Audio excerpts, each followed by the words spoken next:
Hello YouTube, Sam here from youtube.com/onlivegamer for the new Boston. And in this tutorial, we're going to be learning the if statement. Now, the if statement is one of the most useful tools for beginners in Visual Basic because there's so much that you can do with it and it's very easy to pick up. It's very intuitive. So let's go ahead and get started.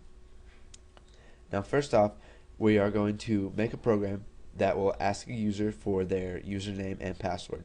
Now, this may be a little bit different than what you'd expect for a username and password login to be, but it will give you the concept of the if statement, and then you'll be able to go make some programs using the if statement and get used to it so that you can move on to the next tutorials. So let's go ahead and get started. We'll do console.writeLine. What is your name? So now what we're going to do is we're going to declare a string. So we'll use the dim keyword to let Visual Basic know that we're going to make a variable. So we'll dim username as string, and we'll set it equal to console.readLine. So now what we're going to do is we're going to do console.writeLine, and we're just going to ask them for their password. So what is your password? And then we'll declare another variable, and it'll be password. So dim password as a string, and we're going to set equal to console.readLine. So we're just getting whatever the user typed in. So now we're going to create our if statement. So to start off an if statement, you're just going to use the keyword if, and when you type that in, it's going to highlight it blue and it's going to show it up in IntelliSense. Now the definition for the if statement in this is conditionally executes a group of statements depending on the value of an expression. So basically what that says is if a certain condition is true, then go ahead and do whatever is inside this if statement.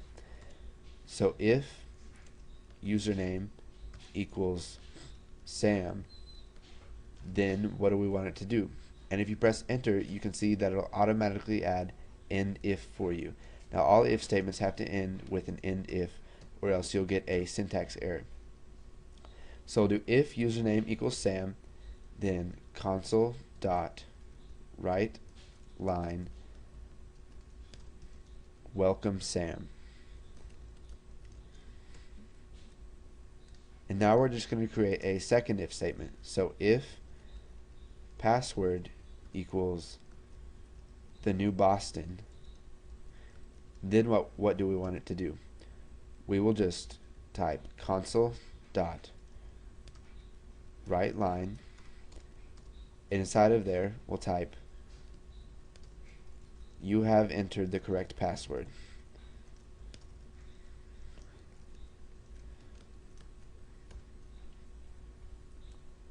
Okay, so now if we run this, you're going to see we have a little bit of a problem here. So if we type what is your name, and I type Sam, what is your password, the new Boston, you can see it'll close out right after we're done with that. So we're just going to add a read line right here. So console.readLine. And so this should pause the program and let us see what we have done. So what is your name, Sam, and what is your password, the new Boston? So because name is equal to Sam, then it's going to print out welcome Sam. And because the new Boston, the password that we have typed in, is equal to the new Boston in our code right here, it's going to say you have entered the correct password. So let's go ahead and let's separate this a bit here just to make it a little bit more readable. So we'll just write another line which will just give us a blank line and separate these. So now if we run this again, it'll say what is your name, and if I type, let's say Gerald, and it'll say what is your password, and I type the new Boston, it's going to say you have entered the correct password, but it didn't say welcome Sam because Gerald is not equal to Sam.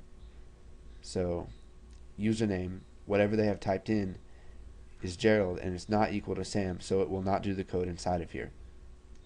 And so since we typed in the new Boston as our password, it's going to tell us that we have entered the correct password. And this will also work the other way around. So if we do, what is your name, Sam, and say, what is your password, I'll just say, OnLiveGamer. It'll just say, welcome Sam, but it won't tell us that we have entered the correct password. So here is a basic example of an if statement. They're very fun to use when you're first beginning programming. You can do a lot with them, a lot more than you think you could. And so go ahead, look at this code over again.